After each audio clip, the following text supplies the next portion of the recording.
Hello दोस्तों, स्वागत है आप सभी का आपके अपने यूट्यूब चैनल अमित एजुकेशन में। कैसे हैं?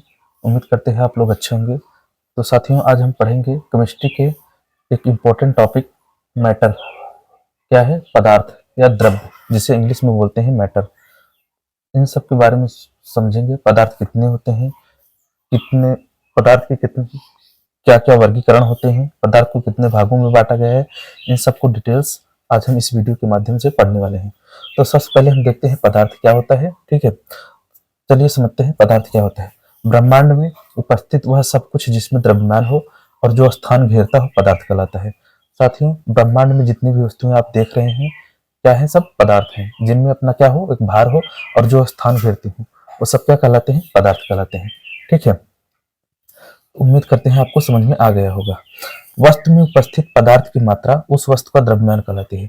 जो वस्तु में उपस्थित होती है, जो पदार्थ की मात्रा होती है, बोलते हैं आप कितना किलोग्राम, कितना केजी, तो क्या कहलाएगी? वह उस वस्तु के द्रव्यमान कहलाती है। ठीक है, जल, वायु, सोना, कुर्सी, किताब, इन सब का एक अपना स्थान क्या होता है? भार होता है, द्रव्यमान होता है और स्थान भी घेरते हैं। जैसे जल आप रखेंगे तो उसका भार भी होगा 1 लीटर, 2 लीटर। वायु केजी में नापते हैं, सोना को भी नापते हैं आप लोग। कुर्सी रखेंगे तो कुछ वजन होगा, जहां रखेंगे अपना स्थान ग्रहण कर लेगी। किताब भी कुछ वजन होगा, जहां रखेंगे आप स्थान घेर लेगी। तो ये सब क्या कहलाएंगे? पदार्थ कहलाएंगे। जब कुछ ऐसे चीजें हैं जो पदार्थ में नहीं आती हैं लेकिन स्थान घेरते हैं, भार तो नहीं होता है लेकिन स्थान घेरते हैं। जैसे ऊर्जा, प्रकाश स्थान घेरता है, आप जहां बारेंगे तो उतना स्थान घेर लेता है लेकिन इसमें भार नहीं होता है। ध्वनि भी होती है। ठीक है, ध्वनि क्या होती है? स्थान घेरती है, जहां बोलेंगे उतना दूर तक आप स्थान वह घेर लेती है लेकिन भार नहीं होती है। विचार और भावनाएं, ऐसे बहुत सारे वर्ड्स हैं जिन क्या है? पदार्थ नहीं है। तो समझते हैं परिभाषा। अब अगर आपको लिखना पड़े पदार्थ किसे कहते हैं, तो आप कैसे लिखेंगे? ठीक है, पदार्थ वह है जिसमें द्रव्यमान हो और जो स्थान घेरता हो, या जो हम अपने 5 ज्ञानेंद्रियों द्वारा अनुभव कर सके, महसूस कर सके, वो क्या कहलाते हैं? पदार्थ कहलाते हैं। अब 5 ज्ञानेंद्रियां कौन कौन से होते हैं? आंख, कान, नाक, जीभ, त्वचा। इन सब से आप जिस वस्तु का अनुभव कर सके, वे सब क्या कहलाएंगे? पदार्थ कहलाएंगे। ठीक है, उम्मीद करते हैं आपको समझ में आ गया होगा। पदार्थ का वर्गीकरण 2 आधार पर किए गए हैं। कितने आधार पर किए गए हैं? 2 आधार पर। और कौन कौन से आधार हैं, चलिए देखते हैं। भौतिक आधार और रासायनिक आधार। कौन कौन से आधार हैं? भौतिक आधार और रासायनिक आधार। भौतिक आधार में आपको 3 चीजें पढ़नी है, ठोस, द्रव और गैस। उसे मुख्य पदार्थ के 3 रूप हैं। क्या है? 3 रूप। वैसे तो आधुनिक युग में 5 रूप हो चुके हैं, एक प्लाज्मा और एक बोस-आइंस्टीन कंडक्शन भी हो चुके हैं। ठीक है, मुख्य रूप से कितने रूप हैं? 3 ही हैं, ठोस, द्रव और गैस। ये प्लाज्मा और बोस-आइंस्टीन कंडक्शन आधुनिक युग की खोज है। ठीक है, और रासायनिक आधार पर क्या है? तत्व है, यौगिक है, मिश्रण। इसे हम अगले टॉपिक में कवर करेंगे। तो चलिए पहले हम समझ लेते हैं बोस-आइंस्टीन कंडक्शन क्या है, प्लाज्मा क्या है, उसके बाद इनका हम थ्योरी भी देखते हैं। ठोस क्या होता है? जिसका आकार और आयतन निश्चित होता है, ठोस कहलाता है। द्रव क्या होता है? जिसका आकार क्या हो, जिसका आकार क्या हो, निश्चित हो, जिसका आकार अनिश्चित हो, आयतन निश्चित हो। गैस क्या हो? जिसका आकार और आयतन दोनों निश्चित हो। ठीक है, अब प्लाज्मा क्या होता है? कोई चीज इतना गर्म कर दी जाए कि वह अपने क्या हो, परम ताप पर हो, वह अपने परम ताप पर हो, लिक्विड अवस्था में हो, उसे उससे ज्यादा हीट न किया जा सके, वो क्या कहलाता है? प्लाज्मा कहलाते हैं। बोस-आइंस्टीन कंडक्शन क्या है? कोई चीज, किसी वस्तु को इतना ठंडा कर दिया जाए वह उससे ज्यादा ठंडा ना हो सके, उसे कहते हैं बोस-आइंस्टीन कंडक्शन। बोस हमारे भारत देश के वैज्ञानिक थे, इन्होंने इसकी खोज की थी। तो उनकी धारणा गलत मानी जा रही थी, तो इन्होंने लेटर लिखकर आइंस्टीन के पास भेजा कि देखिए, पदार्थ की एक और अवस्था हो सकती है, जिसे क्या कहते हैं? Bose-Einstein conduction. तो जब आइंस्टीन ने देखा तो वे अचंभित हो गए कि नहीं, सच में पदार्थ की एक और अवस्था हो सकती है। वो कौन सी अवस्था है? Bose-Einstein conduction. यानी कि -273 डिग्री सेल्सियस तक आप किसी पदार्थ को अगर ठंडा करेंगे तो आप अपने अवस्था से क्या हो जाएगी? लुप्त हो जाएगी। अपनी अवस्था से क्या हो जाएगी? लुप्त हो जाएगी। इसे ही कहते हैं बोस-आइंस्टीन कंडक्शन। तो चलिए देखते हैं। पहले हम ठोस समझेंगे, द्रव समझेंगे, गैस समझेंगे, उसके बाद प्लाज्मा समझेंगे, उसके बाद बोस-आइंस्टीन कंडक्शन समझेंगे। ठीक है, हेलो दोस्त, अब हम पढ़ेंगे पदार्थ की अवस्थाओं के बारे में। पदार्थ की कितनी मुख्य रूप से कितनी अवस्थाएं होती हैं? 3 रूप। कौन कौन? ठोस, द्रव और गैस। 2 अवस्थाएं आधुनिक युग में खोजी गई हैं जिसे बोलते हैं प्लाज्मा और बोस-आइंस्टीन कंडेंसर।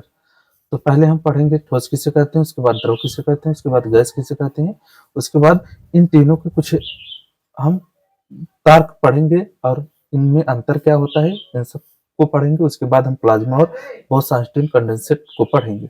ठीक है, तो चलिए देखते हैं। पहले ठोस। ठोस क्या होता है? ठोस वस्तु में जिसका आकार और आयतन निश्चित हो। ठोस अवस्था में वस्तु का क्या होता है? आकार और आयतन दोनों क्या होते हैं? निश्चित होते हैं।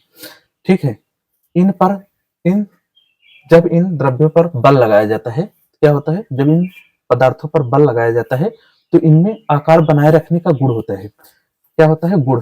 जब तक इनमें बहुत ज्यादा बल न लगाया जाए तब तक ये अपने आकार को बनाए रखने की क्षमता रखते हैं। ठीक है, ऐसा नहीं है कि आप अगर कोई वस्तु है उस पर मशीन से बल लगा दें तो वो अपना आकार चेंज कर देगी। ठीक है, उसमें बल आकार बनाए रखने की क्षमता होती है। क्या होती है? क्षमता होती है, गुण होती है। ऐसा नहीं है कि वो अपने आकार को बनाए रखने मेंटेन ही रखेगी। ठीक है, इसी कारण अर्थात नगण्य संपीड्यता का गुण होता है। यानी क्या होता है? नगण्य संपीड्यता, यानी कि जो माना जाता है कि ये संपीडित ही नहीं होते हैं। ठोस वस्तु में अंतरा आणविक स्थान कम होता है। क्यों कम होता है? क्योंकि ठोस वस्तु के पदार्थ जो कण होते हैं वो बहुत पास पास चिपके हुए होते हैं। क्या होते हैं? बहुत पास पास एक दूसरे से चिपके हुए होते हैं, इसलिए इनमें आकर्षण बल भी बहुत अधिक होता है। क्या होता है? आकर्षण बल भी क्या होता है? बहुत अधिक होता है।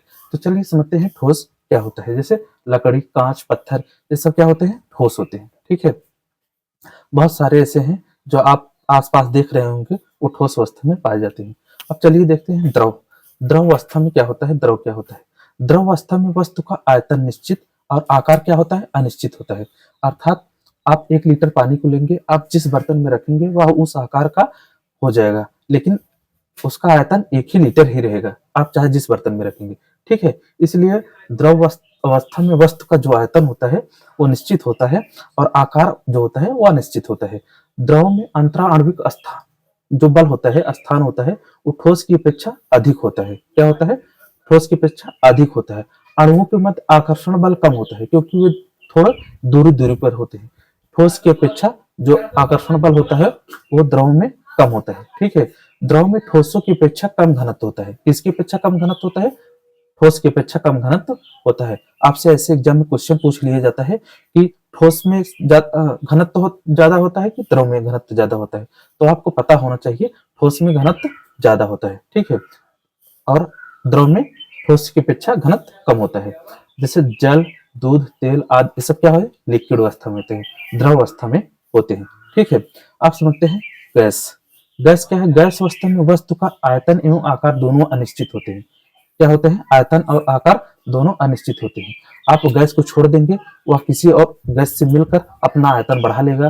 ठीक है, और आप जिस आयतन तो बढ़ा लेगा, आकार कैसे बढ़ाएगा? आप रूम में छोड़ देंगे तो रूम के आकार का हो जाएगा, आप किसी और जगह छोड़ेंगे तो वह उसके आकार का हो जाएगा। इसलिए इसके जो गैस होता है इसके आयतन और आकार दोनों अनिश्चित होते हैं। अंतरा आणविक स्थान अधिक होता है। अंतरा आणविक स्थान अधिक होता है। सबसे ज्यादा अंतरा आणविक स्थान गैस में होता है, उसके बाद द्रव में होता है, उसके बाद ठोस में होता है। आपसे क्वेश्चन पूछ लिया जाएगा सबसे ज्यादा अंतरा आणविक स्थान किसमें होता है, तो आपको पता होना चाहिए सबसे ज्यादा अंतरा आणविक स्थान किसमें होता है? गैस में, उसके बाद द्रव में, उसके बाद ठोस में होता है। ठीक है, इसमें उच्च संपीड्यता का गुण होता है। इसमें गैस में उच्च संपीड्यता का गुण होता है। आकर्षण बल नगण्य होता है। क्यों नगण्य होता है? क्योंकि ये फैलने की क्षमता इनकी ज्यादा होती है, तो इनके बीच आकर्षण बल जो होता है वो कम होता है। इसलिए गैसों के कण तीव्र अनियमित गति करते हैं। जब गैस क्या होते हैं? तीव्र अनियमित रूप से गति करते रहते हैं, इधर उधर मूवमेंट करते रहते हैं। अब गैस के कुछ उदाहरण देख लेते हैं, जैसे O2 oxygen, CO2 carbon dioxide, ऐसे बहुत सारे हैं जो गैस के उदाहरण हैं। ठीक है, अब चलिए देखते हैं पदार्थ की अवस्था परिवर्तन। पदार्थ की अवस्था परिवर्तन में देखेंगे, अगर आप ठोस को गर्म करेंगे तो द्रव अवस्था में हो जाएगा, द्रव को गर्म करेंगे तो गैस अवस्था में हो जाएगा। ठीक है, अगर आप गैस को ठंडा करेंगे तो द्रव अवस्था में हो जाएगा, और द्रव को ठंडा करेंगे तो क्या हो जाएगा? ठोस अवस्था में हो जाएगा। केवल एक ऐसा ही एक पदार्थ होता है, द्रव्य होता है, वो क्या है? जल है। क्या है? जल। वो तीनों अवस्थाओं में पाया जाता है। क्या पाया जाता है? तीनों अवस्था में। ठोस में भी पाया जाता है बर्फ के रूप में, द्रव अवस्था में पाया जाता है लिक्विड यानी पानी के रूप में, गैस अवस्था में पाया जाता है वाष्प के रूप में। ठीक है, आप इसे ठंडा करेंगे तो द्रव, और द्रव को ठंडा करेंगे ठोस अवस्था में पाया जाता है। तो हम आपसे कुछ क्वेश्चन पूछते हैं, सबसे ज्यादा घनत्व इसमें से किसका होता है? ठोस का होता है, द्रव का होता है, गैस का होता है? आप लोग कमेंट करेंगे किसका होता है। ठीक है, आप लोगों को पता होना चाहिए। अभी हम लोग पूरा डिस्कशन कर चुके हैं। सबसे ज्यादा अंतरा आणविक बल किसमें होता है? अंतरा आणविक स्थान किसका होता है? ठीक है, इस सब के बारे में आपको पता होना चाहिए। सबसे ज्यादा विसरण यानी कि डिफ्यूजन किसका होता है? डिफ्यूजन मतलब क्या होता है? फैलाव, यानी कि गैस का सबसे ज्यादा फैलाव होता है, उसके बाद द्रव का होता है, उसके बाद ठोस का होता है। इन सब के बारे में आपको पता होना चाहिए। क्वेश्चन डायरेक्ट एग्जाम में ऐसे पूछ लिए जाते हैं। ठीक है, तो चलिए अब हम देखते हैं नेक्स्ट अवस्था यानी कि प्लाज्मा अवस्था। प्लाज्मा अवस्था क्या होता है? इसका कोई निश्चित आकार एवं आयतन नहीं होता है। जो प्लाज्मा अवस्था होता है इसका कोई निश्चित आकार और आयतन नहीं होता है, या गैस का ही एक रूप होता है। गैस का रूप कैसे होता है? गैस को अधिक गर्म कर देते तो प्लाज्मा अवस्था में हो जाता है। ठीक है, किस अवस्था में हो जाता है? प्लाज्मा अवस्था में हो जाता है। यह गैसों की आयनीकृत अवस्था है। अभी देखिए मैंने क्या बोला, गैस को अधिक गर्म कर देंगे तो यह क्या हो जाता है? आयनीकृत हो जाता है। यह गैसों की आयनीकृत अवस्था है। ठीक है, जिसमें धनावेशित तथा ऋणावेशित अणु की संख्या बराबर होती है। प्लाज्मा में क्या होता है साथी? धनावेशित, ऋणाय और धनावेशित, जिसमें धनावेशित और ऋणावेशित आयनों की संख्या क्या होती है? बराबर होती है। सूर्य तथा तारों की उष्मा प्लाज्मा अवस्था के कारण होती है। किसके कारण होती है? प्लाज्मा अवस्था के कारण होती है। ठीक है, सूर्य तथा तारों की उष्मा किसकी अवस्था के कारण होता है? प्लाज्मा अवस्था के कारण। सूर्य जो होता है, तारे जो होते हैं चमक रहे हैं, किसके कारण चमक रहे हैं? प्लाज्मा के कारण ही चमक रहे हैं। हमें क्या दे रहे हैं? प्रकाश दे रहे हैं। ठीक है, तो चलिए देखते हैं बोस आइंस्टीन कंडेंसर। सन 1920 में बोस जी ने पदार्थ की एक पांचवी अवस्था की गणना की, जिसे बोस आइंस्टीन कंडेंसर कहते हैं। इन्होंने 1920 में जब इनको पता चला कि पदार्थ की एक और अवस्था हो सकती है, वो कौन सी अवस्था है? बोस आइंस्टीन कंडेंसर में। तो इनको वैज्ञानिक ने इन्हें इस तर्क को मानने से स्वीकार नहीं किया। तो इन्होंने आइंस्टीन साहब के पास क्या लिखा? मैसेज लिखा, लेटर लिखा। तब आइंस्टीन ने देखा कि नहीं, सच में एक पदार्थ की एक और अवस्था हो सकती है, जिसे कहते हैं बोस आइंस्टीन कंडेंसर।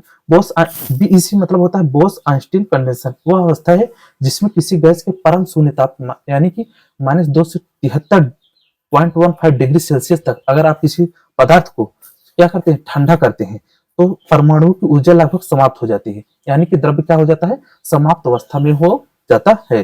ठीक है, इसे ही कहते हैं बोस आइंस्टीन कंडेंसर। तो आप लोगों को पता हो गया होगा। उम्मीद करते हैं आपको चीजें सब समझ में आ रही होंगी। ठीक है, चलिए देखते हैं कैसे। बोस आइंस्टीन कंडेंसर को अगर आप क्या करेंगे? ठंडा करेंगे तो सॉलिड अवस्था में होगा, किस कम। उसके बाद उसे और ठंडा करेंगे तो किसमें हो जाए? गर्म करेंगे, सॉरी गर्म करेंगे तो लिक्विड अवस्था में, गर्म करेंगे तो गैस अवस्था में, गैस को और अधिक गर्म करेंगे तो क्या हो जाता है? प्लाज्मा। प्लाज्मा कहाँ पाया जाता है? सूर्य और तारों में पाया जाता है। ठीक है, प्लाज्मा को क्या करेंगे? ठंडा करेंगे तो गैस बनेगा, गैस को ठंडा करेंगे तो लिक्विड बनेगा, लिक्विड को ठंडा करेंगे सॉलिड बनेगा, और सॉलिड को ठंडा करेंगे बोस आइंस्टीन कंडेंसर कहते हैं। तो पदार्थ को अत्यधिक ठंडा किस डिग्री तक किया जा सकता है? यानी कि -273.15 डिग्री सेल्सियस तक क्या किया जाता है? ठंडा किया जा सकता है। अगर आप किसी पदार्थ को अत्यधिक गर्म कर दें तो किस अवस्था में हो जाएगा? प्लाज्मा अवस्था में हो जाएगा। ठीक है साथी, उम्मीद करते हैं आपको चीजें समझ में आ रही होंगी। अब हम पढ़ेंगे पदार्थों में होने वाले परिवर्तन।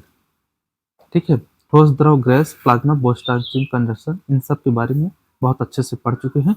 अब क्या है? हेडिंग पदार्थों में होने वाले परिवर्तन। पदार्थों में मुख्य रूप से दो परिवर्तन होते हैं। कौन कौन से? भौतिक और रासायनिक। अब समझते हैं भौतिक परिवर्तन क्या होता है, रासायनिक परिवर्तन क्या होता है। भौतिक परिवर्तन क्या होता है? यह एक अस्थायी परिवर्तन है। अस्थायी परिवर्तन मतलब इसमें कोई बदलाव नहीं होता है। इस परिवर्तन में कोई भी पदार्थ परिवर्तित होने के बाद पुनः अपनी पूर्व अवस्था में आ जाता है। ठीक है, भौतिक परिवर्तन क्या होता है? यह एक अस्थायी परिवर्तन है। इस परिवर्तन में कोई भी पदार्थ क्या करता है? परिवर्तित होने के बाद पुनः अपनी पूर्व अवस्था में आ जाता है। ठीक है, उसे कहते हैं भौतिक परिवर्तन। अब समझते हैं रासायनिक परिवर्तन क्या होता है। रासायनिक परिवर्तन यह एक अस्थायी परिवर्तन है। भौतिक अस्थायी परिवर्तन, रासायनिक अस्थायी परिवर्तन है।